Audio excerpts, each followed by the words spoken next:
Hi friends, punukulu తయారు చేయ విధానం చెప్తున్నాను చూడండి. ముందుగా ఈ గ్లాస్తో మినపప్పు నానబెట్టుకొని 6 గంటలు నానాక రుబ్బు తయారు చేసుకోవాలి. తర్వాత గ్లాసున్నర ఇడ్లీ రవ్వ నానబెట్టి గట్టిగా పిండి ఈ రుబ్బులో కలుపుకోవాలి. తర్వాత ఆ రుబ్బులో ఈ గ్లాస్తో గ్లాస్ మైదా పిండి వేసుకోవాలి. తర్వాత తగినంత సాల్టు,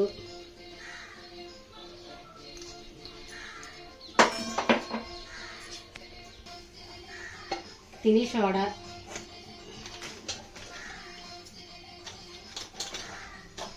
తగినంత జీలకర్ర వేసాం కదండి. గ్లాసులు నేను ఇది మామూలుగా మీకు కొలత చూపించాను. మీ ఇంట్లో ఉన్న గ్లాసులను బట్టి మీరు ఆ కొలతలు వేసుకోండి.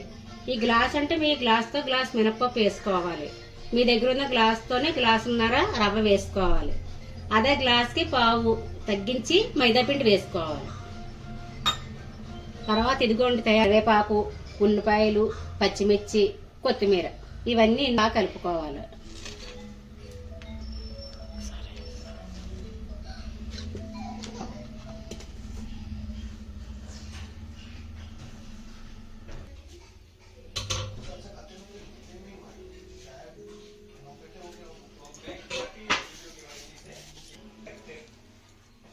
ఈ పిండి కలుపుకున్నాక 10 నిమిషాలు నానబెట్టి ఉంచుకోండి.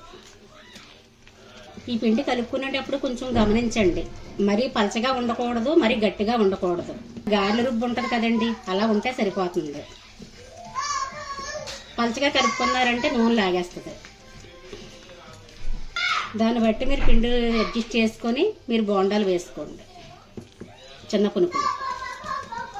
పునుకులు అని కూడా అనుకోవచ్చు. దీన్ని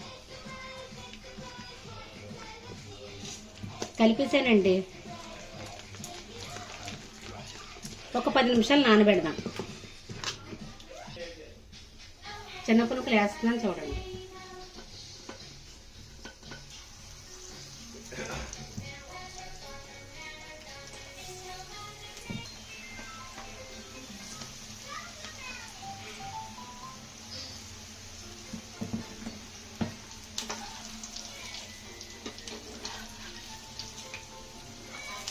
పెద్ద మంట మాత్రం పెట్టకండి, లోపల మనకి బజ్జీ ఉడకదు,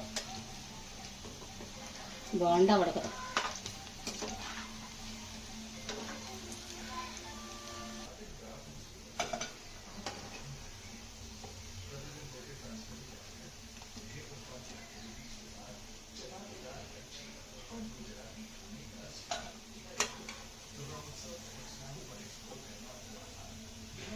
ఇలా వేసుకుంటే మనకి అసలు నూనె లాగదండి.